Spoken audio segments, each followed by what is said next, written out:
Un tilon tilon tilon tilon tilon tilon tilon tilon tilon tilon tilon tilon tilon tilon tilon tilon tilon til. Una segunda llamada, esta vez de la sección de fraude de la entidad aseguradora, terminó de confirmar lo que ya sabía. Teniente Coronel Serrano, le llamamos para informarle sobre la solicitud de modificación de beneficiario asociada a su póliza. La solicitud fue presentada por vía postal hace 11 días, con una firma que, tras análisis grafológico preliminar, no corresponde con la firma registrada en su expediente. La solicitud incluía una fotocopia de un documento de identidad que también presenta irregularidades. ¿Qué tipo de irregularidades? La fotografía no coincide con los registros oficiales asociados a ese número de documento. Cerré los ojos un segundo.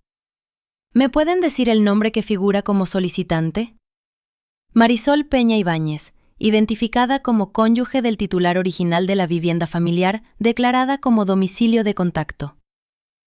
No era mi padre, era ella, sola, sin que él, tal vez, supiera hasta qué punto había llegado. ¿Y mi padre, Ricardo Serrano, aparece mencionado en algún documento? No como solicitante, pero sí como testigo en un formulario adjunto, firmando como confirmación de identidad del solicitante. Ahí estaba. Mi padre no había falsificado la firma, pero había firmado como testigo de una solicitud fraudulenta, probablemente sin preguntar demasiado, probablemente diciéndose a sí mismo que solo estaba ayudando, que solo estaba siendo un buen marido, que su hija de todos modos tenía de sobra y no lo iba a necesitar. Colgué el teléfono y me quedé mirando la taza de café frío durante un buen rato. No fue la traición de Marisol lo que más me dolió. Era, en el fondo, una mujer a la que apenas conocía, casada con mi padre desde hacía 15 años, pero nunca realmente parte de mi vida. Lo que dolió fue la firma de mi padre, su nombre, su letra, respaldando el papel que intentaba robarme antes de que yo estuviera fría. Esa noche escribí en mi cuaderno una frase que no borré. No sabía que el amor de mi padre tenía un precio. Ahora sé cuál es, y no me lo pagó. No lloré cuando lo escribí. Lo escribí con la misma calma con la que redacto un informe de bajas. Los hechos primero, el dolor después, cuando hay tiempo. La comandante Ibáñez me llamó al día siguiente, martes, a las 8 de la mañana. Yo estaba en el gimnasio de la base, terminando una serie de dominadas, cuando el teléfono vibró en la taquilla. Elena, tenemos que hablar del testamento, pero antes necesito que veas algo. Me envió un archivo por correo cifrado. Lo abrí de pie, todavía con las manos vendadas, el sudor cayéndome por la espalda. Era el historial de accesos al expediente de mi madre en el Registro Civil de Zaragoza. Alguien había solicitado una copia certificada del certificado de defunción 3 semanas antes de que ella muriera. 3 semanas antes. Me quedé mirando la fecha, como si pudiera cambiar si la miraba suficiente tiempo. Eso no es posible, le escribí. Mi madre murió el 12 de marzo. Esta solicitud es del 20 de febrero. Lo sé, respondió la comandante. Por eso te lo mando. Alguien sabía que iba a morir. O alguien estaba muy seguro de que iba a morir pronto. Colgué el teléfono despacio y me senté en el banco del vestuario, todavía con las vendas en las manos, y sentí que el suelo del gimnasio, ese suelo de goma azul que había pisado 1000 veces sin pensarlo, de pronto no me sostenía igual. No lloré. No fue el momento de llorar. Fue el momento de hacer una lista. Escribí en el cuaderno, con la letra apretada que uso cuando algo me asusta de verdad. ¿Quién sabía que mamá se iba a morir antes de que se muriera? Debajo, 3 nombres. Mi padre, Marta, el doctor Villanueva, el médico de cabecera de mi madre desde hacía 10 años. Fui a ver al doctor Villanueva sin avisar. Su consulta estaba en la calle Alfonso, encima de una farmacia, con una placa de latón que decía medicina interna y una sala de espera con revistas de hace 3 años. Me hizo pasar entre 2 pacientes, algo que solo hizo porque llevaba el uniforme y porque me conocía desde que era pequeña, desde que mi madre me llevaba a las revisiones con 8 años y él me daba una piruleta al final. Elena, dijo quitándose las gafas, ¿cuánto tiempo? Doctor, necesito preguntarle algo directo. ¿Le pidió a alguien informe sobre el estado de mi madre antes de marzo? ¿Alguien que no fuera ella? Se quedó callado más tiempo del que debería. Un médico honesto no necesita pensar tanto para decir que no. Tu padre me llamó en enero, dijo al fin. Preguntó por el pronóstico. Yo le dije lo que le decía a todos, que el corazón de tu madre estaba mal, que podía ser 1 año, podían ser 5. No hay ciencia exacta para eso. ¿Y le dijo algo más? ¿Le pidió papeles? Me pidió un informe por escrito, para el seguro, dijo. ¿Qué seguro? El doctor se puso las gafas otra vez, como si necesitara verme con más claridad para decir lo siguiente. Elena, tu madre no tenía seguro de vida. Se lo dije a tu padre en esa misma llamada. Le dije, María no tiene póliza, no hay nada que reclamar. ¿Y qué dijo él? Dijo que iba a arreglarlo. Esa frase se me quedó dentro como una piedra tragada. Iba a arreglarlo. Como si mi madre fuera un trámite pendiente, una firma que faltaba, una casilla sin marcar en un formulario del banco. Salí de la consulta y caminé hasta el coche sin ver nada, sin sentir el frío de febrero en la cara, pensando en mi padre marcando el número del doctor Villanueva en enero, semanas antes de que mi madre se apagara en aquella cama, preguntando por pronósticos como quien pregunta por el tiempo estimado de una obra. No sabía, no sabía, no sabía, y entonces sí sabía, sabía perfectamente. Aquella misma tarde fui a buscar a Marta. No la encontré en su piso.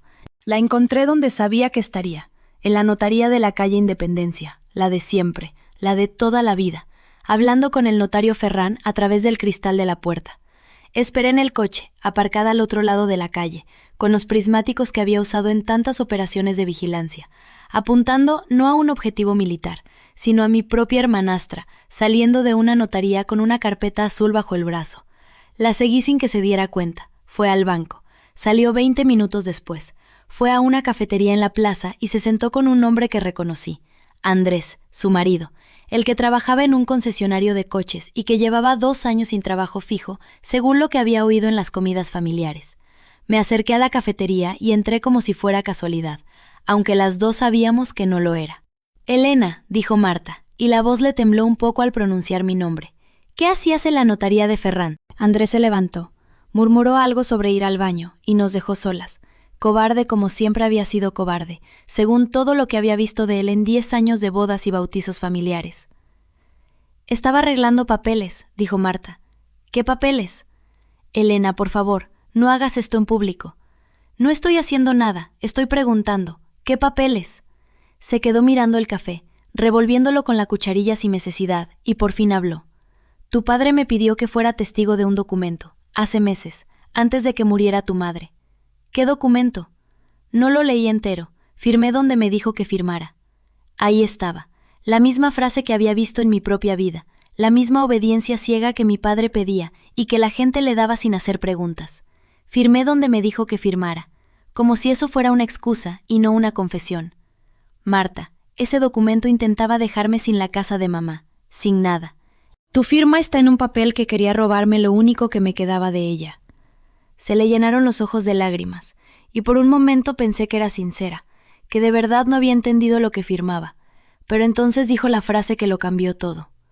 Papá dijo que tú tenías más que suficiente, que con tu sueldo del ejército y tus ahorros no ibas a necesitar la casa, que era justo que yo tuviera algo, después de tantos años cuidándolo a él.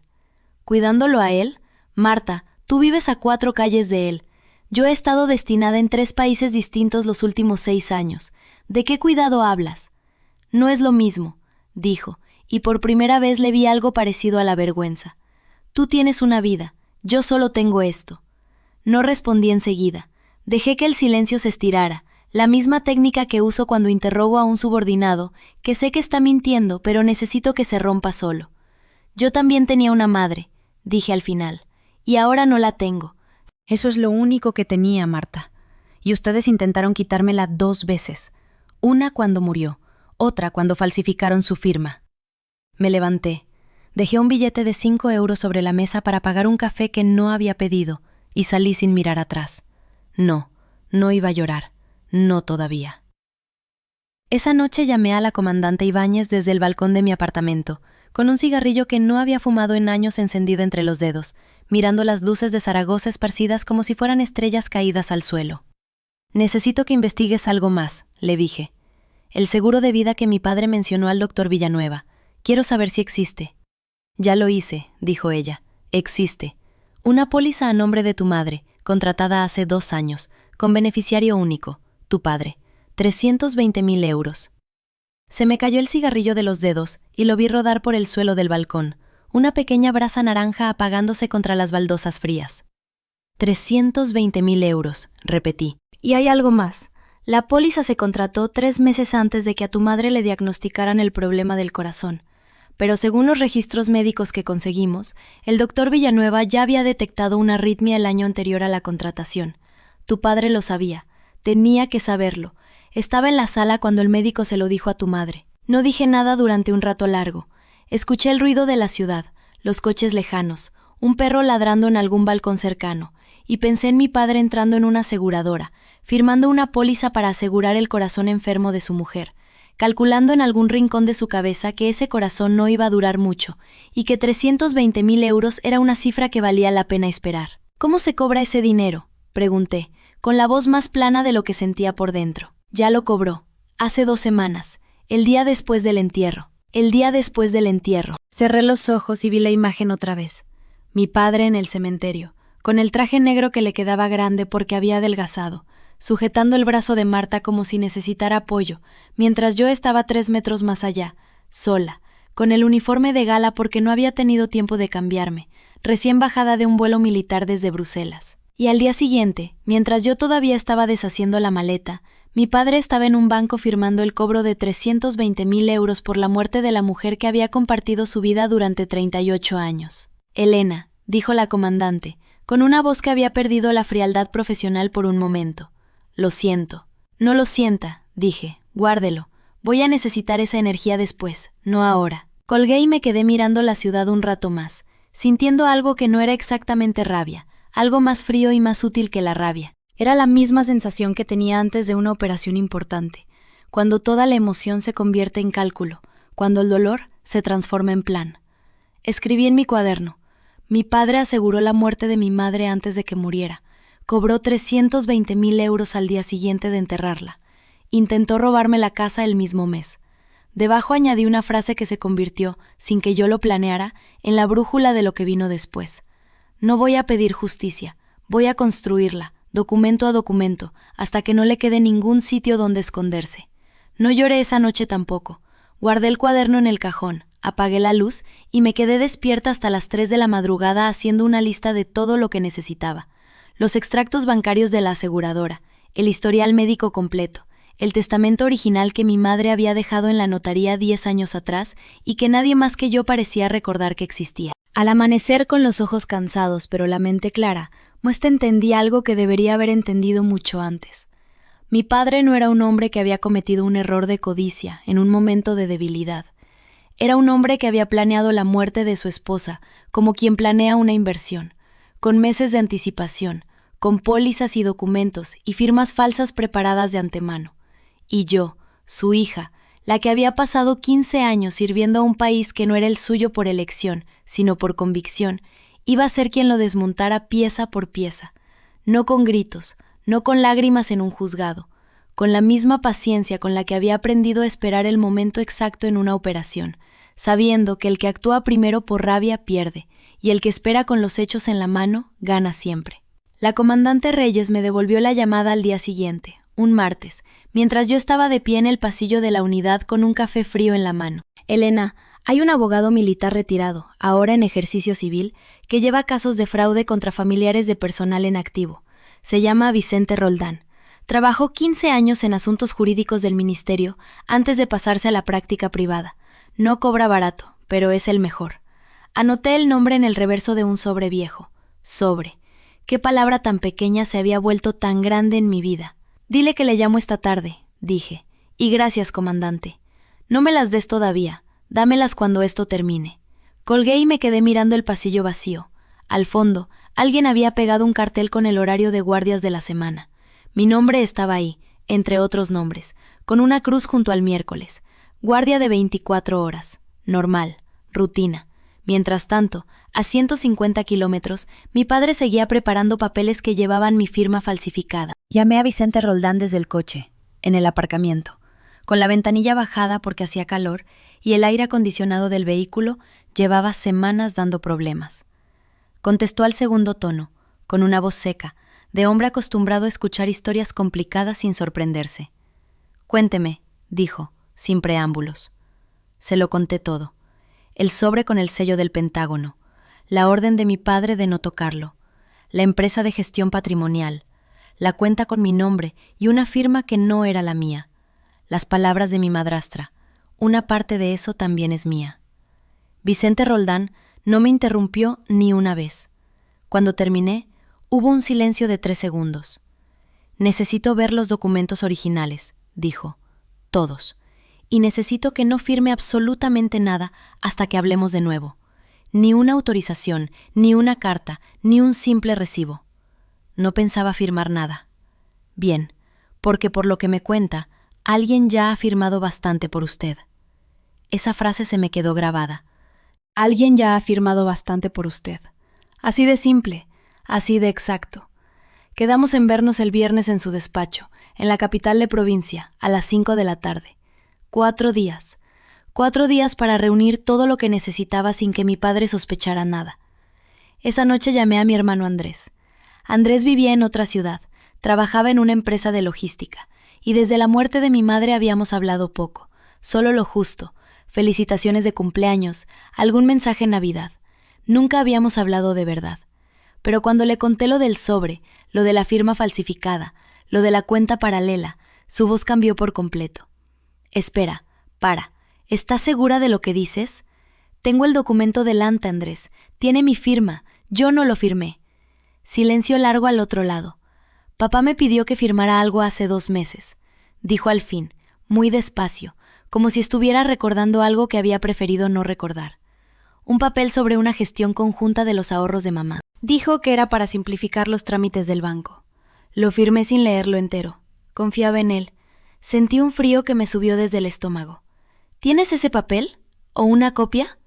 No, me lo llevó él ya escrito. Lo firmé delante de él y se lo llevó de vuelta. Andrés, necesito que hagas memoria de la fecha exacta si puedes, y necesito que a partir de ahora no firmes nada más que venga de él sin decírmelo antes. ¿Qué está pasando, Elena? Está pasando que papá lleva meses moviendo el dinero de mamá, usando nuestros nombres, y ninguno de los dos se lo autorizó de verdad. Otro silencio.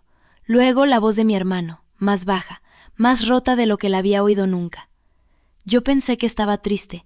Pensé que necesitaba ayuda con los papeles porque no sabía gestionar solo las cosas del banco. Por eso firmé. Lo sé. Yo también pensé cosas parecidas durante mucho tiempo. ¿Qué vamos a hacer? Fue la primera vez en años que mi hermano usó la palabra vamos conmigo. No, tú vas a hacer, ni qué vas a hacer tú. Vamos.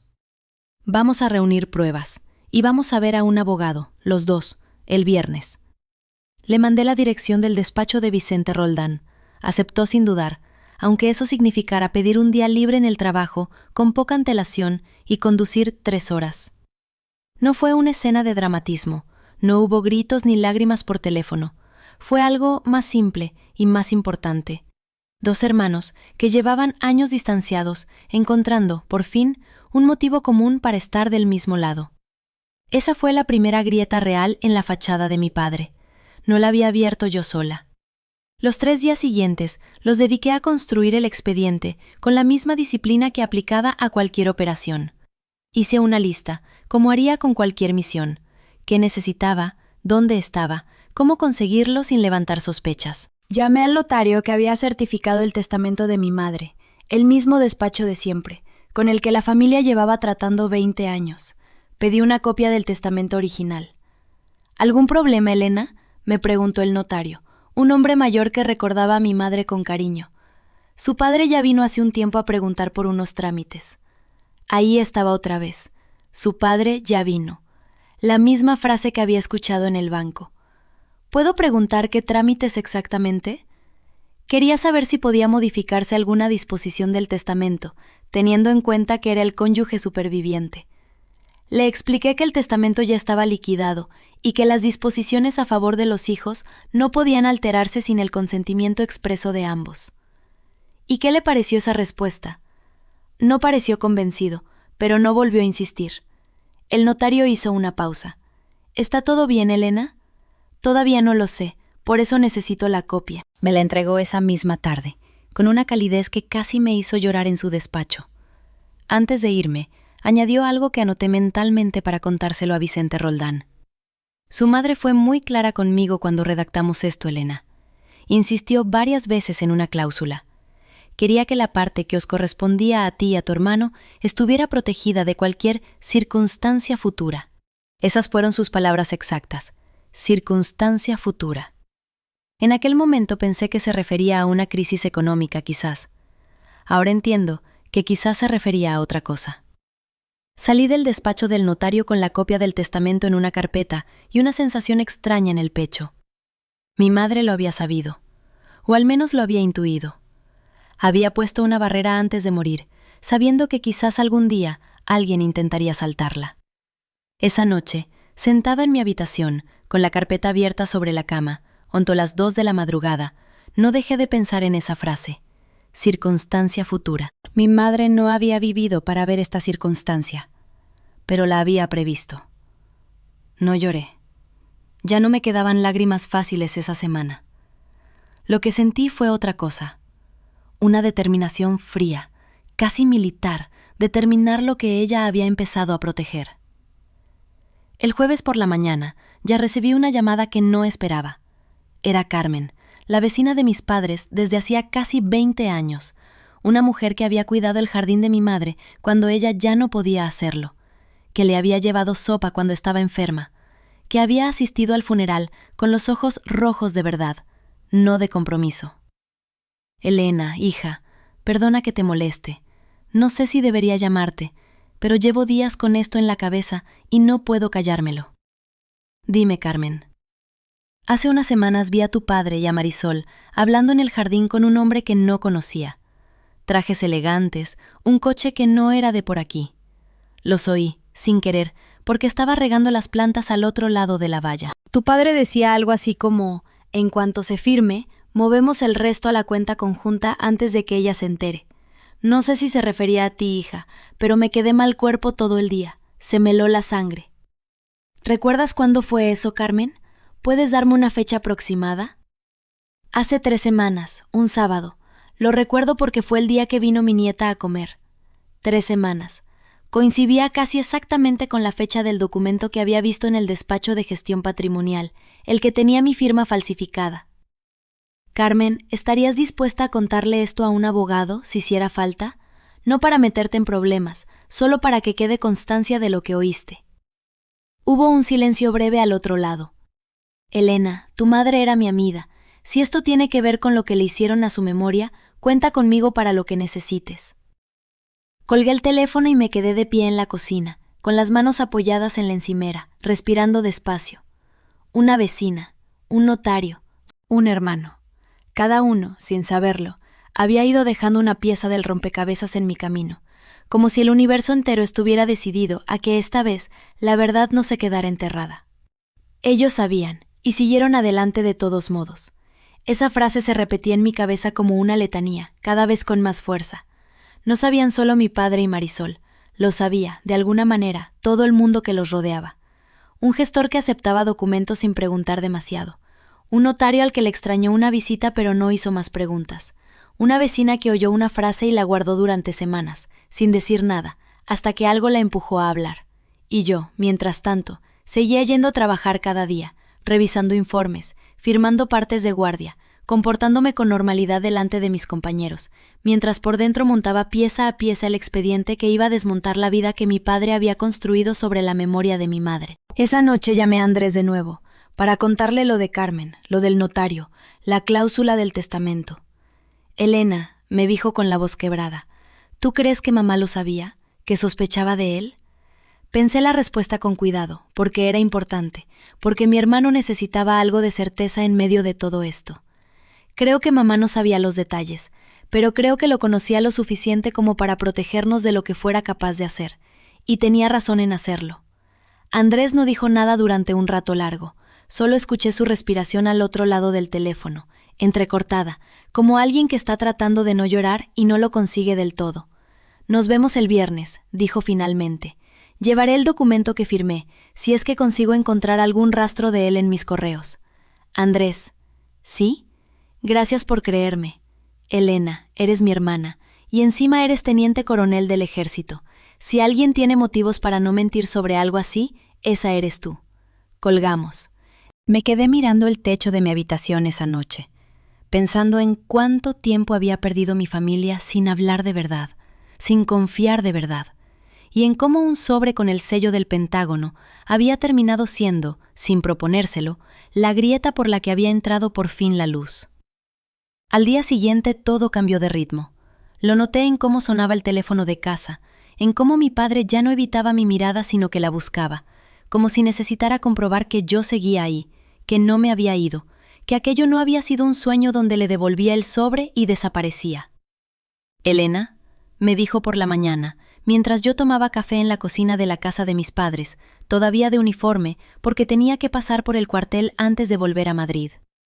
«Necesito preguntarte algo, y necesito que me contestes con calma». «Dime». «Cuando dijiste que la propiedad de Salamanca la habían usado como aval sin que Mónica ni yo lo supiéramos, ¿tienes pruebas de eso?» No lo pregunto porque dude de ti. Lo pregunto porque si es cierto, hay que hacer algo ya. Hoy, no mañana. Saqué la carpeta, la misma que llevaba semanas conmigo, la que había ido creciendo desde la primera fotografía del sobre hasta convertirse en 23 páginas de documentos, capturas y notas. Aquí está la escritura de garantía, aquí está la firma, y aquí señalé una fecha. Está el día en que se presentó en notaría. Fue un martes. Vosotros estabais en el bautizo del hijo de los Serrano. Lo sé porque estuve allí también. Mi padre cogió la hoja con las 2 manos, como si pesara más de lo que pesaba en realidad. Firmé algo ese día, dijo, y su voz sonó rara, como si estuviera reconstruyendo un recuerdo dañado. Andrés me trajo unos papeles del banco. Dijo que era para renovar la línea de crédito de la ferretería. Yo firmé sin leer.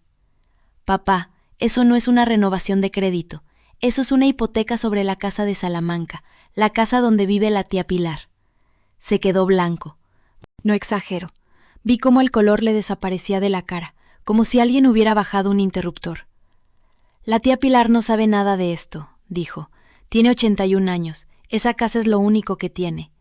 Lo sé. Dios mío, Elena, ¿qué hemos hecho? No dije nada. No era el momento de decir yo ya lo sabía o yo ya te lo advertí. Ese tipo de frases no arreglan nada, solo alimentan el orgullo de quien las dice. Me limité a dejar que él mirara los documentos, que los leyera despacio, que entendiera con sus propios ojos lo que yo llevaba semanas cargando sola. Esa fue la primera vez que vi a mi padre llorar desde el funeral de mi abuela. No lloró fuerte, fue un llanto silencioso, casi avergonzado, el llanto de un hombre que se da cuenta de que ha sido útil sin darse cuenta de para qué. Confiaba en él, dijo. Es mi hijo. Lo sé, papá. Confiaba en él más que en ti, y tú eras la que decía la verdad.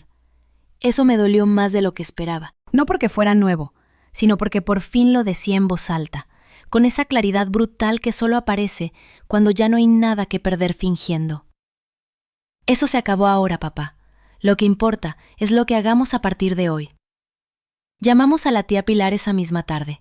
Fue una conversación difícil, de esas que uno querría evitar toda la vida. Mi padre le explicó, con la voz temblorosa, que su casa estaba comprometida en una operación que ella nunca autorizó. La tía Pilar, que siempre había sido una mujer de pocas palabras, se quedó en silencio durante lo que pareció un minuto entero. Andrés vino a verme hace 3 meses, dijo finalmente. Me trajo bombones. Me preguntó si estaba contenta con la casa, si necesitaba reformas. Le dije que no, que estaba bien así. Pensé que era un detalle bonito. No era un detalle bonito, era reconocimiento de terreno. Tía, vamos a arreglarlo, le dije yo, cogiendo el teléfono. Tengo un abogado de la administración militar que me está ayudando y otra persona especializada en derecho civil. No vas a perder tu casa. Elena, hija, ¿tú crees que Andrés haría algo así a propósito? Quizás fue un malentendido. No fue un malentendido. Fue un plan con fechas, con notarías, con firmas cuidadosamente cronometradas para cuando la familia estuviera distraída en un bautizo. Pero no dije eso. Dejé que ella llegara a esa conclusión a su propio ritmo. La gente necesita tiempo para aceptar que alguien a quien quiere es capaz de algo así. Yo lo sabía bien. A mí también me había costado. Esa noche, Marina me llamó. «¿Cómo estás?», preguntó, directa, sin rodeos, como siempre. Cansada, pero avanzando. Elena, tengo que decirte algo. Ricardo me contó que Andrés fue a verlo la semana pasada. Me tensé. ¿A Ricardo el notario? Sí. Andrés le pidió que acelerara el registro de la segunda hipoteca, la de Salamanca, la que ya conoces. Ricardo se negó, porque había una alerta en el sistema, algo que tú habías puesto. Yo había pedido, a través de mi abogada, una nota marginal preventiva en el registro de la propiedad. Un mecanismo legal que impide que se hagan cambios sin notificación previa a los propietarios legítimos. No era mágico, pero funcionaba como una alarma. Bien, dije. Eso significa que la alarma sonó.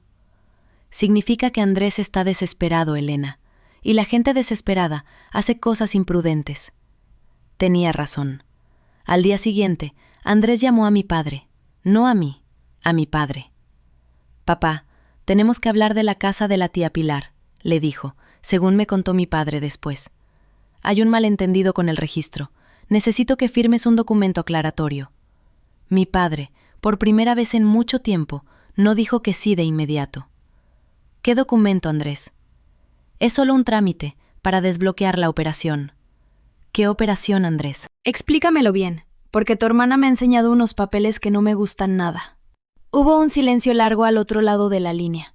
Mi padre me lo describió después como el silencio de alguien que sabe que lo han pillado, pero todavía intenta salir de la trampa. Elena no entiende de negocios, dijo Andrés finalmente. Está viendo fantasmas donde no los hay. Elena entiende de negocios lo suficiente como para leer una escritura pública. Elena entiende de negocios lo suficiente como para saber cuándo una firma está mal fechada. Esa frase, Elena no entiende de negocios, fue la última gota para mi padre. Mi hija es teniente coronel del ejército, Andrés, le dijo. Gestiona presupuestos que tú ni imaginas. Y ahora mismo, la única persona en esta familia que está viendo con claridad es ella. Vamos a parar esta operación, hoy. No sé exactamente cómo terminó esa llamada porque mi padre no quiso repetirme los detalles finales. Solo me dijo, con la voz cansada, que había sido la conversación más dura que había tenido con su hijo en toda su vida. Esa noche escribí en mi diario, algo que hacía pocas veces, pero que en esos meses se había convertido en costumbre. Hoy, mi padre eligió creerme. Tarde, pero lo hizo. A veces la verdad no gana por ser más fuerte, gana porque al final alguien decide dejar de mirar hacia otro lado. No sabía entonces que la parte más difícil todavía estaba por llegar. La parte más difícil llegó 3 semanas después, un martes, cuando el sobre volvió a aparecer sobre la mesa de la cocina. No el mismo sobre, uno nuevo, pero con el mismo sello. Esta vez no era mi padre quien lo había dejado ahí, era yo. Lo dejé exactamente donde él había dejado el primero, meses atrás, la noche que gritó, «No toques ese sobre», como si yo fuera una niña y no una comandante con 15 años de servicio. Lo dejé ahí a propósito. Quería que lo viera al bajar a desayunar. Quería que su cuerpo recordara lo que su boca todavía no quería admitir del todo. Dentro, no había una carta de logros esta vez. Había una citación. Mi tía Remedios, la hermana de mi padrastro, había decidido no aceptar los hechos. Había decidido, en cambio, demandarme. Decía que el dinero de la herencia de mi madre, la parte que ella y mi padrastro habían intentado mover a una cuenta a nombre de mi hermanastro Álvaro, usando un poder notarial que yo nunca firmé, en realidad le pertenecía a la familia, y que yo, por ser la que se fue a servir a un país que ni siquiera es el nuestro, no tenía derecho moral a reclamarla. No dije nada cuando leí eso. No grité, no lloré.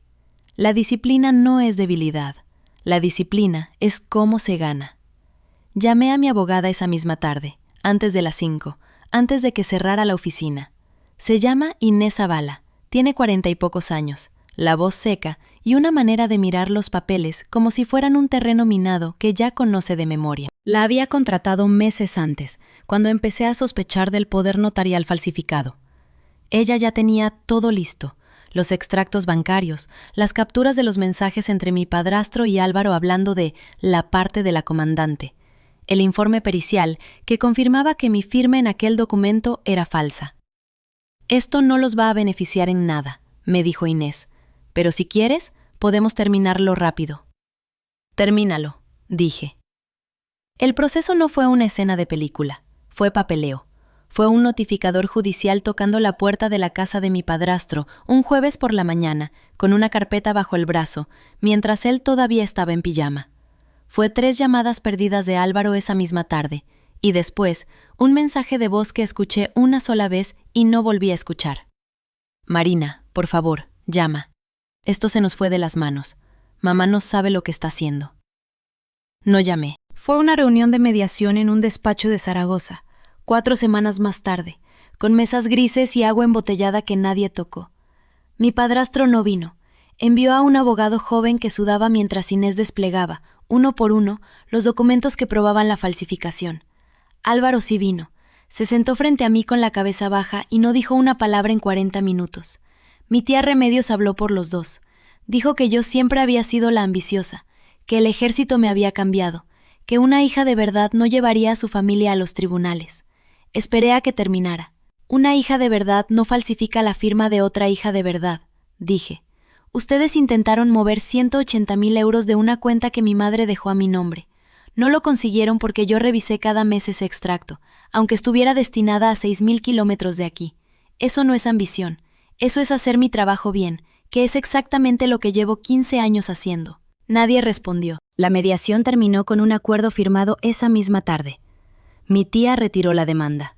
A cambio, no hubo cargos penales contra ella ni contra mi padrastro por el poder falsificado, algo que Inés me recomendó aceptar, por la paz, no por ellos.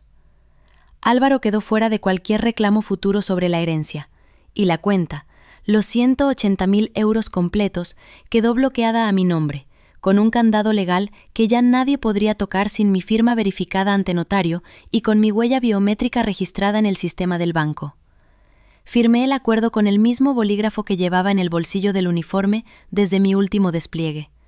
Las consecuencias llegaron en olas, no de golpe. La primera, mi padrastro perdió el pequeño taller mecánico que llevaba años a punto de cerrar. El banco le negó la renovación del crédito después de que el informe judicial quedara registrado en su historial. 60,000 euros de deuda que ya no pudo mover a ninguna parte. La segunda. Álvaro dejó la casa familiar 3 meses después. Se mudó a un piso pequeño en Huesca, solo, y dejó de hablar con su padre casi por completo.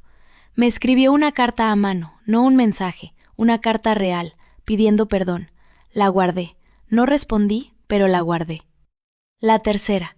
Mi tía Remedios perdió algo más difícil de medir en euros. Perdió el lugar en la mesa de Navidad. Mi padre dejó de invitarla después de la mediación. Dijo que ya no soportaba escucharla hablar de mí como si yo fuera la enemiga. La cuarta. Mi padre y yo empezamos a hablar cada domingo, a las 7 de la tarde, hora española, sin falta, durante 14 meses seguidos. Al principio eran 10 minutos incómodos, después se volvieron 1 hora. Mi carrera, mientras tanto, siguió su curso. 6 meses después de la mediación me ascendieron a teniente coronel. La ceremonia fue en la base, con mi padre en primera fila, con una chaqueta que se había comprado especialmente para la ocasión. Cuando el coronel leyó mi historial en voz alta, los despliegues, las operaciones cuyo nombre no puedo decir aquí, los años de servicio, vi la cara de mi padre cambiar. No de sorpresa, de algo más parecido a la vergüenza tranquila de quien por fin entiende cuánto tiempo estuvo mirando hacia otro lado. Después de la ceremonia me abrazó y me dijo, bajito, para que solo yo lo oyera: perdóname por no haber preguntado nunca qué hacías realmente. Preguntas ahora, dije. Es tarde, pero es algo. Hoy tengo 41 años, sigo en el ejército. Mi sueldo, con los complementos de destino y la antigüedad, ronda los 4,200 euros al mes. La cuenta de mi madre, los 180,000 euros, sigue intacta, invertida con cabeza, creciendo despacio, como debía haber crecido siempre si nadie hubiera intentado tocarla. Mi padre guarda ahora, en un cajón de su mesita de noche, una copia de mi último informe de evaluación, el que mi coronel le entregó aquel día en la ceremonia. Lo he visto. Está doblado en 4, como si fuera una carta importante que no quiere perder. El sobre original, el primero, el que él me prohibió tocar aquella noche, sigue en mi armario, en Zaragoza, guardado en una carpeta con el resto de mis documentos de servicio. No lo necesito para nada. Ya no, pero lo guardo, porque a veces, para que una familia empiece a ver a alguien de verdad, hace falta que un sello del Pentágono llegue antes que la verdad hablada, y a veces, esa es la única explicación que alguien está dispuesto a aceptar. Si te ha gustado esta historia, únete a nuestra comunidad dándole like a este video y suscribiéndote para más historias de familia como esta.